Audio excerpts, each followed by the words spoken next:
Let's go to another breaking story this evening. Minister in the Presidency Mondli Gungubele says South Africa currently does not have information substantiating reports from U.S. officials that there could be a terror attack in Sandton, north of Johannesburg, this coming weekend.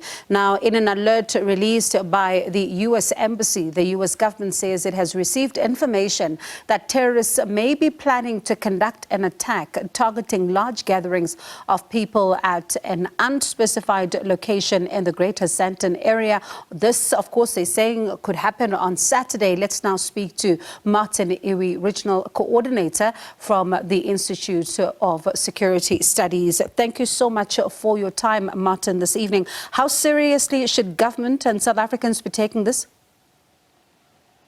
Thank you very much, Bongire, and good evening to you and to your viewers. Yes, of course, we've seen this in the past. We've seen it over and over. Even this year, we know that the U.S. Has issued some alert and, of course, what they call travel advisories to U.S. citizens. And the last alert we learned was earlier this month on the 11th, where they issued an alert to U.S. citizens to be careful when going to Kruger Park. And we all know that was following the killing of a tourist in that region. And I think the game has always been that the government will oppose such alerts because they tend to cause panic within the country. But I think that what should be done, because even if you look at the way the U.S. react to this intelligence that they receive, they take this intelligence very seriously, and most often they will evacuate non-essential staff or keep them away from the office. And I think this is the case with such alert in the sense that we don't have much information. This one is even more detailed in the sense that we have a date. We've been told that the 29th, or this weekend, the 29th is a Saturday, the 30th will be a Sunday. So it will be Saturday and Sunday where we'll have the highest risk, I would say, where we might have the red color. But the question that you're asking in terms of how should the government react, I think that the government need to collaborate with the U.S. government to find out more about this information and to know how to guide citizens in terms of how to act. There shouldn't be any panic when citizens know exactly what to do, but we should not also neglect or, or ignore the alert. And Martin, I don't know, though, I mean, listening to you, you say that this should not be ignored. And of course, we're talking about this coming weekend. I wonder, though, if there is not a little bit of a complication as well. I don't know, in your view, that because when you look at the statement, there is no further information, for example, regarding the method or the target of the attack. It just says that, you know, staff and its citizens must avoid large public gatherings. I wonder, though, how difficult does this make things, you know, to be, especially without some, as they're saying, without material evidence? Indeed, and this could be damaging to the Gay Pride march that is scheduled to be on the 29th. Because if everyone is to obey this alert, it will mean that no one will show up for that march. And that could be, you know, something that is not appreciated by those who really appreciate or who want to go to this march. So what I will say is that, again, when we have a security alert of this sort, there must be some intelligence to it. But it's not always that this will happen. As I said before, that there have been alerts this year, there have been alerts last year, there have been alerts the year before about potential terror attack in South Africa. None of those have been materialized. Now, is this one going to materialize? I always give it a 50-50, that we shouldn't ignore it.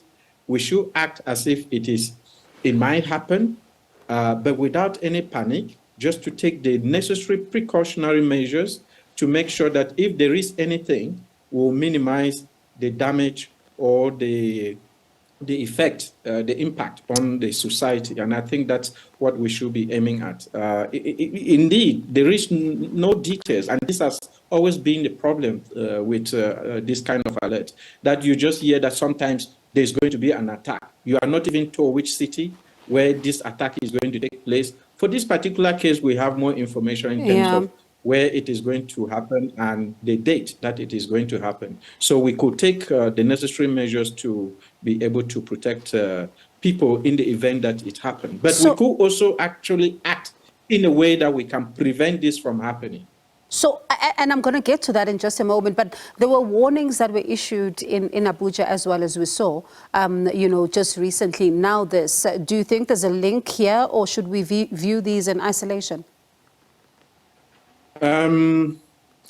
Viewing it in the context of South Africa is very important. But of course, you are right that they have issued a number of alerts in a number of countries.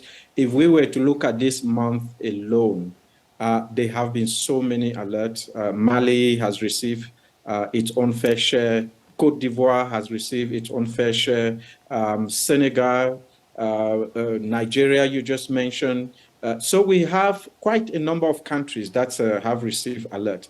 The alert on the 5th of October, which was called advisory, Lesotho actually received it on the 4th, and South Africa received it on the 5th. So sometimes they look at this from a regional perspective. I don't know what the intelligence is. And of course, we know that these guys, they have cells. If we are looking at the Islamic State, for example, which is the potential group or terror group that can attack South Africa, which has actually warned South Africa a number of times, especially when there was the possibility that South Africa was going to deploy in Mozambique as part of the SADC force.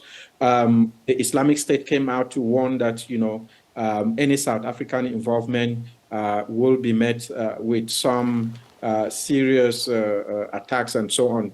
That hasn't also happened, but we know that that threat has always been there, which is why I'm saying that no matter whatever information the Americans have, the fact that South Africa is participating in SAMIMs in Mozambique, we know that that's against the Islamic State, and therefore we should always be on alert. But again, no one should panic if we exercise the necessary precautions. Let's talk about the preventative measures as you spoke about them earlier on. I mean, we think back to a few incidents, for example, the Black Widow, Samantha Luthwaite, who was instrumental in the Westgate attack. And, you know, it was then discovered that she lived here for quite some time, you know, in South Africa. Then we have the case of the Tulsi twins that we also saw in court, and Islamic State, as you also alluded to, and also hearing about some of the cells, the terrorist cells that some people may be coming here as just a stopover to go to whichever country that they're going to. So what controls should be put in place in order to try and deal with some of the possible threats in future to make sure that all systems, you know, are really as tight as they should be in South Africa? I think that South Africa, as a government, needs to have a robust intelligence. To the point where when the Americans and other foreign powers issued such an alert, the South African government should be able to confront that with its own intelligence, or at least to work together to see where this intelligence is coming from, how can they share it, and what measures they can take. There is no other way to prevent terrorism without the use of intelligence. You need a very robust and proactive intelligence. We need to be able to infiltrate those groups that are potentially a threat to South Africa.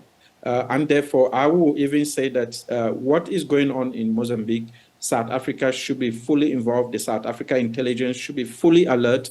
It is no longer a secret. Indeed, one would say it's an open secret that everyone knows that there are terror cells in South Africa, that there are Islamic cells in South Africa, some of which are very active.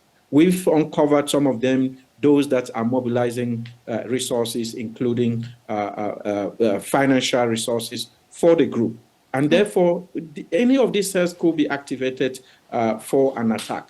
And if we are not fully aware, if we have not infiltrated or we don't have the right intelligence to be able to monitor these groups to see what exactly they're doing and what potentially they are able to do, we will not be able to prevent this kind of attacks. And therefore, they will always catch us by surprise. So the point is, the South African government need to have that intelligence. I believe they do. And I believe they are working very hard. I heard the speaker earlier who said, they don't have the information that the Americans have. Their own intelligence is telling them something else. That's a good debate, that we should have. But in any case, we should not ignore this kind of intelligence. We should work hard. And I will encourage, I know it's very difficult for the US government to share their sources, to share details of this kind of intelligence or information. But they need to, to be able to work with government like the South African government so that we can also have some credibility, on their work. Because the way it is, no one knows whether they are doing it for national interest or for some other motives other than, the fight against terrorism. And I think if you remember last year or 2 years ago, when these alerts were issued, how some people actually went as far as saying this was a conspiracy theory or the US was trying to bring down the South African economy and so on and so forth. So in order to prevent this kind of conspiracy theories, we need more information. And the US should work with the South African intelligence to feed them with more information, feed them their sources. The US has more sources. They are involved in intelligence gathering all over the world. So they know even if an attack is being planned in Colombia to attack South Africa, they will be able to pick up that information. But they need to be able to share the information with the right parties. So much. Thank you so much, Martin, for your time. Sorry I had to come in there. We're out of time, but thank you so much for that. In fact, information sharing is going to be critical here. Thank you so much for your time this evening. That's Martin Ewi, Regional Coordinator from the Institute for Security Studies. We did reach out to the Pride organizers, the Joburg Pride organizers. Remember, it's taking place, supposed to be on Saturday in Sandton. So there's been quite a lot of concern about that event, but they're saying that they are not commenting at this stage. So it's going to be interesting to see here what also state security agency says, if at all, because intelligence gathering is going to be critical here.